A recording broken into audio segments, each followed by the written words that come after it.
pun tidak, ya kan? Tetapi dia harus berkelakuan baik juga di luar, ya kan? Contoh, umpamanya dia tidak boleh melakukan perbuatan yang jahat di luar, ya kan? Itu salah satu contoh, karena itu aturan yang dibuat oleh di PB. Tetapi kalau persoalan apakah seorang terdakwa atau seorang terpidana itu bisa menggunakan haknya di pengadilan, itu nggak pernah dilarang. Ya. Itu kan kewajiban yang diatur di dalam undang-undang, bahkan undang-undang dasar, hak orang itu mengajukannya ke pengadilan. Oh, artinya ini tugas negara sebagai Indonesia khususnya mengenai kasus Jessica Mirna ini, kuasa hukum sendiri untuk melihat secara luas dan jernih, dan di negara sendiri memang sudah jernih melihat kasus tersebut, dan apakah nanti ada ketika melihat dari jaksa melihat kasus ini, apakah memang ada pembelaan benar lagi atau memang sampai ada bisa benar-benar bebas secara penuh seperti ini, dan nilai paham untuk masyarakat ini yang bisa menjadi ilham dan pelajaran yang sangat baik untuk masyarakat. Begini ya, Jadi ini bisa sebenarnya ya. faktanya ini kan ada memang korban yang meninggal, yaitu Mirna, ya kan? Jadi bagaimanapun saya harus juga punya perasaan, ada orang yang seorang Mirna telah meninggal dan punya ayah dan punya keluarga. Di satu pihak ada seorang bernama Jessica Wongso dituduh melakukan pembunuhan. Yang saya mengatakan meyakini mungkin Jessica yang melakukan. Jessica mengatakan sebenarnya dia tidak. Tapi putusan hakim mengatakan dia bersalah. Tapi masih ada hak juga untuk mengajukan PK untuk tidak mengatakan itu.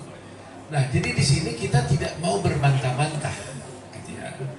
Nah, dulu pernah saya ucapkan, seandainya tadinya kami bisa bekerja sama dengan keluarganya Mirna, ya, ada Manu Salihin, untuk sama-sama satu pikiran untuk mencari siapa sebenarnya yang melakukan pembunuhan, ini akan lebih mudah. Ya kan? Sama-sama kita cari. Kalau memang dia, ya oke, dia. Tapi siapa tahu ada kemungkinan lain. Nah, jadi persoalannya sekarang dilaksanakan menutup suatu kemungkinan, tidak ada kemungkinan lain kecuali dia. Ini jadi kita mengalami kesulitan. Kalaulah sedikit mereka buka pintu, siapa tahu memang ada kemungkinan yang lain itu. Inilah sebenarnya yang harus kita cari bersama-sama. Tadinya itu kita harapkan kerjasama yang baik gitu loh. Jadi saya juga sebagai lawyer tidak defend mati-matian sampai umpamanya pokoknya tidak. Kita buka bersama-sama fakta-faktanya sebenarnya itu. Nah, kalau Anda tanya bagaimana pembelajaran pada hukum dan sebagainya, saya terus terang aja hanya ingin melihat begini. Banyak kasus ini kan sudah menjadi booming ya. Bahkan kasus Jessica Wongso sudah saya tahu itu sudah menjadi pelajaran umum wajib di beberapa universitas, ya, semua mereka mempelajari ini. Bahkan saya sendiri dengan mahasiswa saya katakan, kalau Anda ingin belajar hukum acara pidana menjadi seorang lawyer, Anda tonton filmnya Jessica Wongso, mulai dari awal sampai akhir, saya jamin dia sudah langsung bisa beracara di pengadilan dengan sempurna. Karena apa? Karena itu langsung contoh konkret dari semua hukum acara yang ada di Indonesia ini. Kemudian dari awal, ya, dengan bagaimana soal-soal kesaksian ada di sana. Cukup dia menonton itu, dia lolos di situ. Nah, tetapi saya juga masih melihat ada beberapa hal yang seharusnya harus diluruskan, karena ada beberapa di persidangan itu yang saya lihat itu tidak dilaksanakan dan bahkan diabaikan. Yang sampai sekarang terus terang saja banyak nanti kita soal IPK kita bisa bicara ya. Tapi hanya saya menjelaskan aja. Saya sampai sekarang, bagi saya mungkin Jessica beda. Bagi saya seorang lawyer sebagai seorang dosen, ya, seorang lawyer sebagai seorang dosen, sebagai seorang ketua umum pradi, seorang yang mendalami hukum. Saya terus terang tidak puas dengan putusan itu. Karena apa? Karena bagi saya tidak ada kemungkinan dan tidak mungkin seorang hakim bisa menyatakan seseorang itu mati karena racun. Katakanlah ada seorang di sana tiba-tiba jatuh, meninggal. Kemudian hakim mengatakan, oh itu meninggalnya karena cyanida, tanpa diotopsi. Itu tidak mungkin dalam teori hukum manapun. Dan itulah yang saya ajarkan ke mahasiswa saya.